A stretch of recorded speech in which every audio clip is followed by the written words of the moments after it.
So the ramchal in chapter 11, Ramchal's Rabbi Moshe Chaim Luzatto in Mishlei Yesharim. Path of the just, path of the straight, path of the righteous. It includes oppression through speech, shaming, misleading the blind through bad advice. And actually, when it comes to bad advice, specifically the Ramchal goes into great detail how it's a stumbling block, that it will place a stumbling block before the quote-unquote blind. For example, saying someone's permitted to marry a Kohen when they're not, or hiding someone's vested interest to buy something when you encourage someone to sell it, or pretending to benefit someone when actually it's to their detriment and benefits the advisor.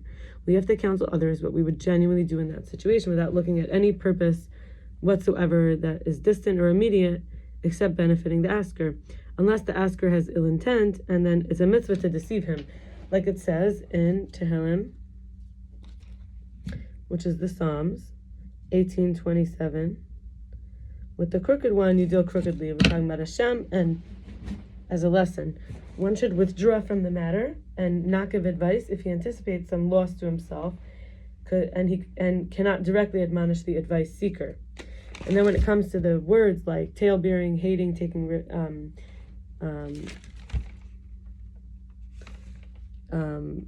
revenge, and all that,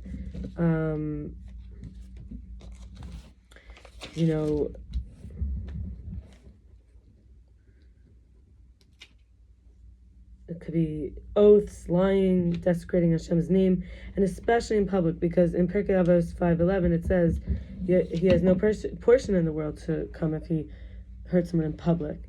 And there's something called pargud, which is the heavenly curtain.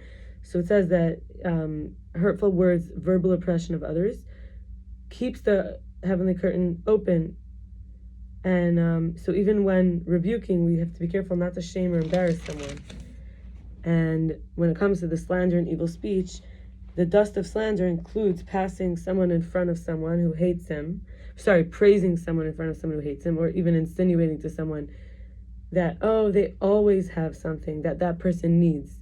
This could cause the dust of slander. Basically, anything that could potentially lead to damage or shame to someone's fellow, uttered in his presence or behind his back.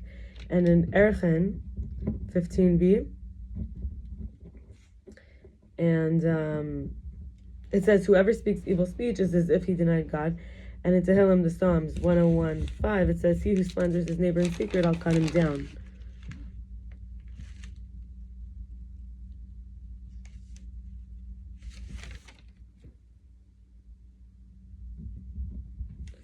When it comes to hatred and vengeance, it says it's exceedingly difficult for a mocked heart of a human being to escape from, because we feel insults strongly and with great pain. It makes revenge very sweet, sweeter than honey, for it alone is someone's peace. Sometimes it feels, however,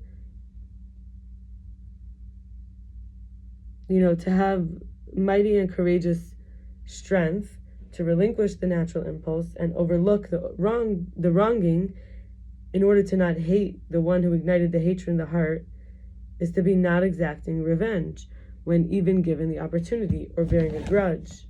And instead of forgetting the whole incident, removing it from his heart as if it never occurred, this forbearance is easy. And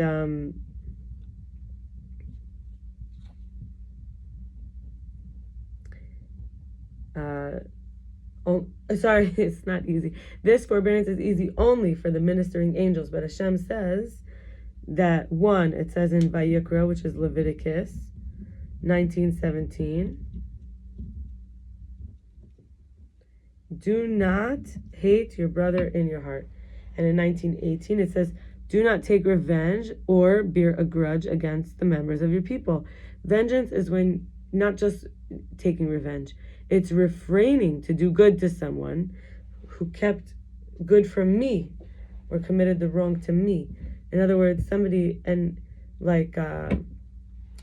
want to help me when I was down, and then when they're down, not even that when they're so vengeance is, I smiled to everybody, and then somebody kind of rushed past me, knocked into me, and I stopped smiling to him.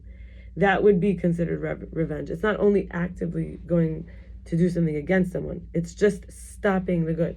And then bearing a grudge, the second part, is to remind someone of the wrong they did, commit you while you're doing good to him. So in other words, I asked for something when I was down, and the person said no, and then they come to me when they're down, and I say, I don't want to be like you who doesn't help people when they're down, so I'm going to help you. Anything like that is not okay.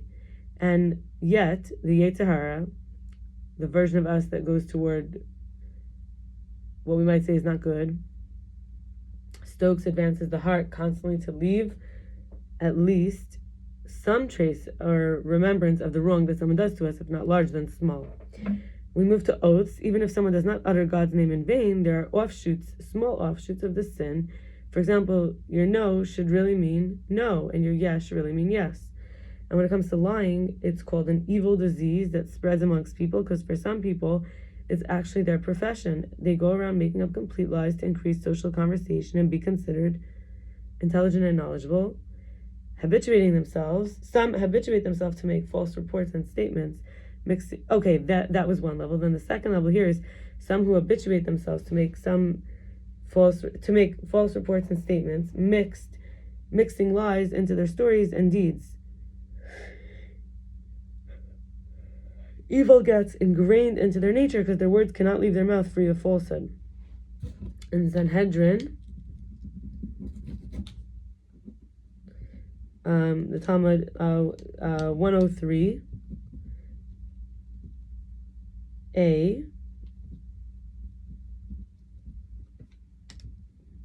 and in Sota 42a it says, one of the classes who don't receive the divine presence is liars.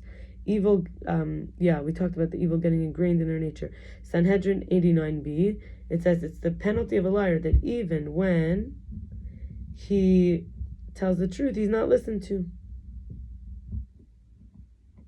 In Shemos, Exodus 23:7, it says, keep far from a false matter, midvar sheker tirchak. And in Shabbos 55a, it says, the seal of the Holy One, blessed be his truth.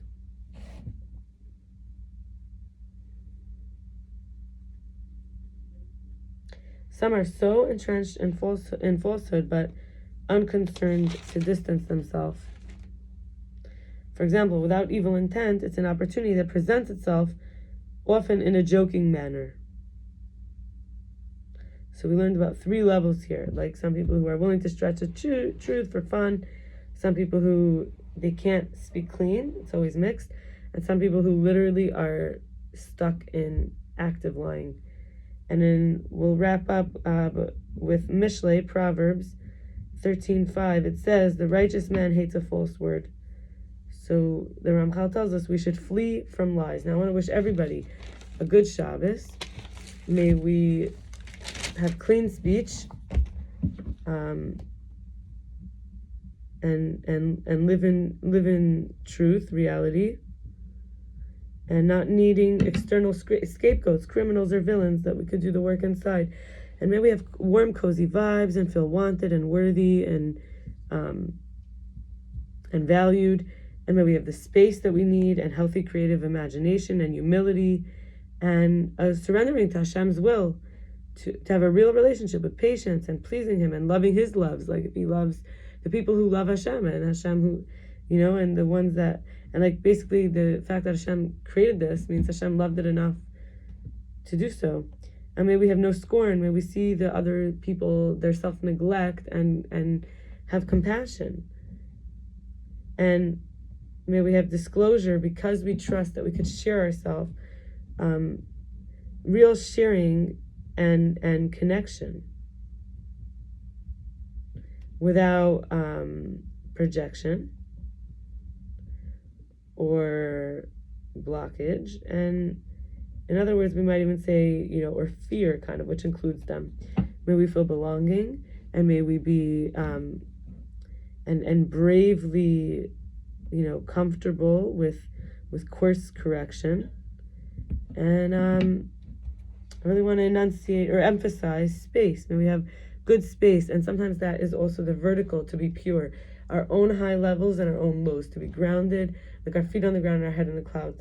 Not because we're above others or below others. That's when we involve, it's not pure because it also involves the horizontal, but there's nothing wrong with being in horizontal.